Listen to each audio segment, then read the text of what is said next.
আজানের সময় 5টি কাজ করা সুন্নাত। নবী সাল্লাল্লাহু আলাইহি সাল্লাম আজানের সময় এই 5টি কাজ করতেন।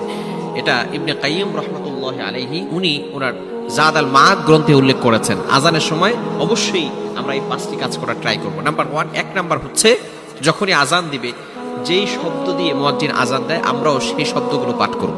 মুয়াজ্জিন যখন আল্লাহু আকবার বলে আমরা আল্লাহু আকবার বলবো। মুয়াজ্জিন যখন আশহাদু আল্লা ইলাহা ইল্লাল্লাহ বলে আমরাও এর জবাবে আশহাদু আল্লা ইলাহা ইল্লাল্লাহ বলবো। আশহাদু আন্না মুহাম্মাদুর রাসূলুল্লাহ বলার সময় আমরাও সেটা পড়ব। তবে যখন হাইয়া আলাস সালাহ এবং হাইয়া আলাল ফালাহ বলবে তখন আমরা লা হাওলা ওয়ালা কুওয়াতা ইল্লা বিল্লাহিল আলিয়্যিল আযীম পড়ব।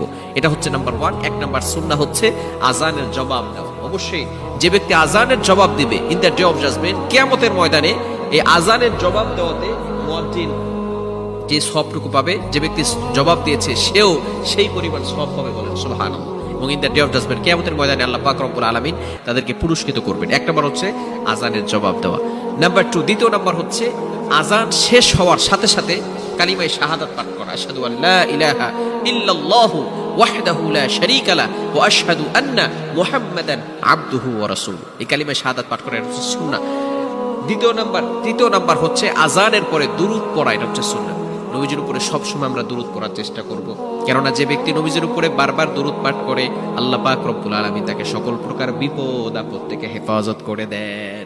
এই সময়টা অবশ্যই আমরা নবী সাল্লাল্লাহু আলাইহি ওয়াসাল্লামের উপরে দুরূদ পাঠ করব। আর দুরূদ পাঠ করলে আরো একটা ফজিলত আছে, কেননা আজানের পরে দোয়া করলে আল্লাহ তাআলা সেই দোয়াটা কবুল করে নেন, অ্যাকসেপ্ট করে নেন। অনেকে আছে দোয়া কখন করবে সেই সময় পাচ্ছে না, বলে হুজুর দোয়া করছি দোয়া কবুল হচ্ছে না। আজানের পরে হাদিসের ভিতরে আছে, তিরমিজি শরীফের হাদিস, আদ-দুআউ লা ইউরাদ্দু বাইনাল আযানি ওয়াল ইকামা।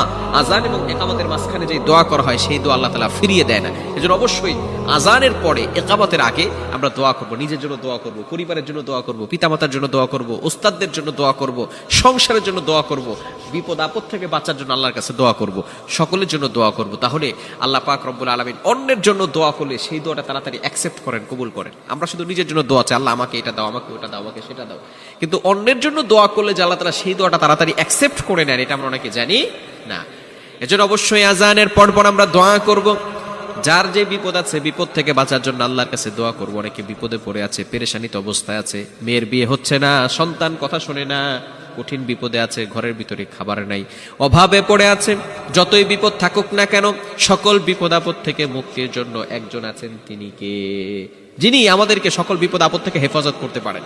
এজন্য 4 নাম্বার হচ্ছে নিজের জন্য দোয়া করা, এবং 5 নাম্বার হচ্ছে আজানের পরে একটা দোয়া পড়া, যেই দোয়া পড়লে কিয়ামতের ময়দানে আল্লাহ পাক রব্বুল আলামিন যে ব্যক্তি এই দোয়া পড়বে তার জন্য রাসূল সাল্লাল্লাহু আলাইহি ওয়াসাল্লাম শাফাআত করে তাকে জান্নাত পর্যন্ত পৌঁছে দিবে। আল্লাহুম্মা রাব্ব হাযিহিদ দাওয়াতিত তাম্মা ওয়াস সালাতিল কাইমা আতি মুহাম্মাদানিল ওয়াসিলাতা ওয়াল ফাদিলা والدرجة الرفيعة وبعثه مقاما محمودا الذي وعدته إنك لا تخلف الميعاد। কিছু রিওয়ায়াতে এর থেকে একটু কমও আছে। সুতরাং আমরা আজানের পরে এই দোয়াটা পড়ার ট্রাই করব। এই দোয়াটি পড়লে আল্লাহ পাক রব্বুল আলামিন অবশ্যই আমাদের জন্য কিয়ামতের ময়দানে আল্লাহ রাসূল সাল্লাল্লাহু আলাইহি ওয়াসাল্লামকে শাফাআতকারী হিসেবে